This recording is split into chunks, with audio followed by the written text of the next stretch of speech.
किसने भोजपुरी को बदनाम किया, किसने भोजपुरी की ये हालत की, किसने जो किया, तो आज वो लोग जवाब दें कि वो इंडस्ट्री पे ताला लगा के आप कोई और कुछ उम्मीदें देंगे। ये छूट पर जहां पर एक जंगल राज था, उस दल के साथ जहां सनातनी विरोधी आवाजें निकलने लगी।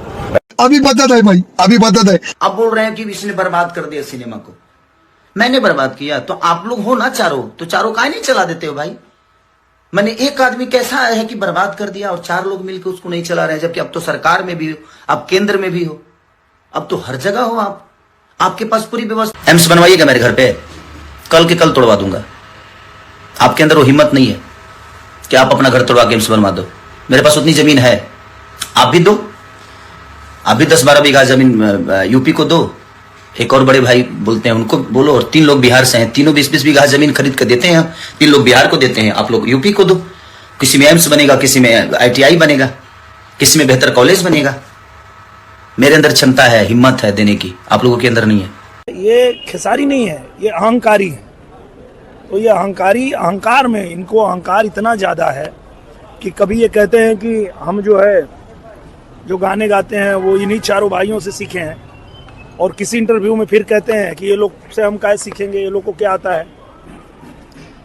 किसी एक बयान पे अगर वो टिक जाए तो फिर हम लोग माने कि भाई ये बात कुछ गंभीरता वाली बात कर रहे हैं, इस पे विचार करना चाहिए। अब उस अनसंस्कारिक बात होकर तो बतिए नहीं खाओ। जब ओकरा खूने में दिक्कत बा तब ओकरा खातिर हम का करब। हम कहते नो कुकुर के घी डालब तो काटिए ली, हम तो जाना तनी, लेकिन बतिया हमरा ना बुझा तलो ये हम कुकुर के घी पिया तो हमारे काटी।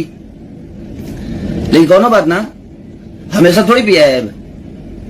अब पिया दे मुझे पेट खराब हो जाता है, ये दिमाग में रख लो। अभी हम शांत बनी, शांत रह दलो, चुपचाप रह दलो। हमारे दोस्तों नमस्कार। माननीय रवि किशन जी को मानना है कि खेसारी लाल ने पूरे भोजपुरी के बर्बाद कर दिया है और पूरे भोजपुरी को खत्म कर दिया, तबाह कर दिया है।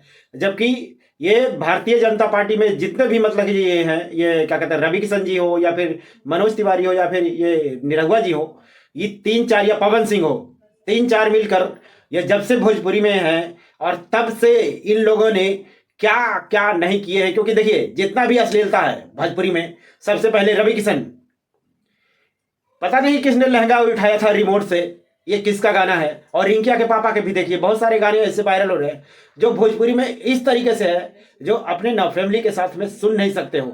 और ये महाशय जी कहते हैं कि खेसारी ने भोजपुरी को बदनाम कर दिया। इनका कहना है कि खेसारी भोजपुरी के बदौलत ही बदनाम हो चुका है, भोजपुरी की वजह से ही खराब हो चुका है, भोजपुरी के बदौलत से बंद हो चुका है, इनका मानना है। तो खेसारी लाल आपसे जब कह रहा है कि आप 4 हैं, जब मैं बंद कर दिया तो आप तो 4 हैं, ठीक है हमको हटाइए, लेकिन आप 4 मिलकर उसको चालू तो कर दीजिए।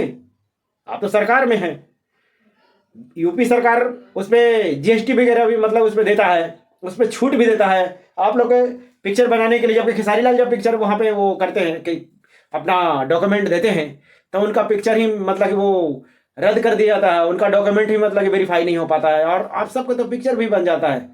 जो माननीय पवन सिंह है या दिनेश लाल यादव निरहुआ जी हैं, उनका पिक्चर भी बन जाता है, लेकिन इनका तो बनता नहीं है, फिर भी इनकी पिक्चर आती है, चाहे गाना हो चाहे जैसा हो, जिस तरीके से हो। लेकिन आप कह रहे ना जो बर्बाद कर दिया खेसारी लाल ने, तो आप सब ने क्या कर दिया है, आप सब ने पहले चालू किए थे वहाँ पे जिस तरीके से गंदे अश्लीलता गाना है ना, आप ही सबके हैं।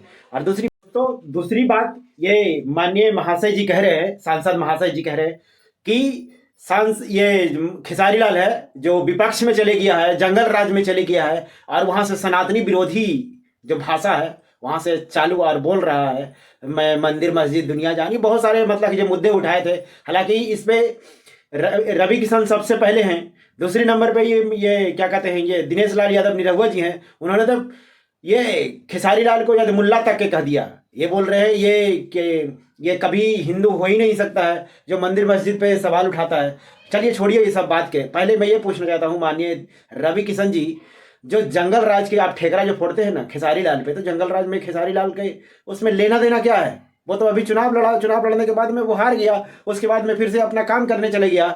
जंगल राज के ठेकरा तो आप लोग के सर पे फूटना चाहिए, क्योंकि 20 साल से भारतीय जनता पार्टी और माननीय नीतीश कुमार बिहार में सरकार चला रहा है, और फिर भी दिन दहाड़े गोली और हत्या होती है। आपको पता होगा ना, आपको भली भांति सब कुछ पता है कि बिहार में किस तरीके से क्या हाल है, क्या उस तरीके से वहां पे मतलब कि कितना बेरोजगारी गरीबी है, और आप दूसरे पे जंगल राज का ठेकरा फोड़ते हैं। हद है। आपको तो थोड़ा सोचना चाहिए, थोड़ा शर्म आनी चाहिए बोलने से पहले कि जंगल राज खेसारी लाल आज चुनाव लड़ा, उसके बाद में हार गया, उसके बाद में वो फिर अपने काम पे लौट गए हैं, उनको कोई लेना देना नहीं है। ठीक है, वो विपक्ष में आरजेडी से टिकट से चुनाव लड़े, क्योंकि आरजेडी का सबका अपना अपना वो है, स्टैंड है, सबका अपना अपना दिल है। क्योंकि वॉशिंग मशीन वाला में झूठ बोलो और वहां पे जाकर अपना मतलब कि अपना जो चमचा जो मतलब कि कहते हैं ना कि तलवे चाटने वाली कहानी, वो सबके बस के नहीं है। भले ही हम नहीं आपको नहीं टारगेट कर रहे, लेकिन भले ही जो जिसको करना है करे, क्योंकि ये